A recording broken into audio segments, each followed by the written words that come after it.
I'm Christy Sykes, Culinary Arts faculty here at HCC. Today we're going to make a refreshing blackberry cocktail for those hot summer days.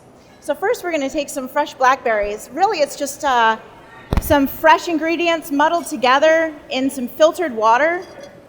So we've got some fresh blackberries, lovely cucumbers that are sliced. We're going to add this all in to some filtered water, fresh lime juice,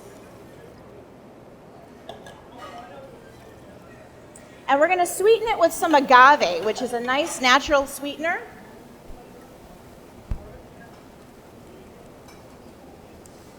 And we're going to work this around. You'll already see that the colors are really pretty. We're going to freshen it up with some fresh mint. And we'll finish it off with some crushed ice. You can do that here. And some club soda. And you can let this infuse for a few hours so that all the flavors come through. If we get some fresh fruit in there, even better.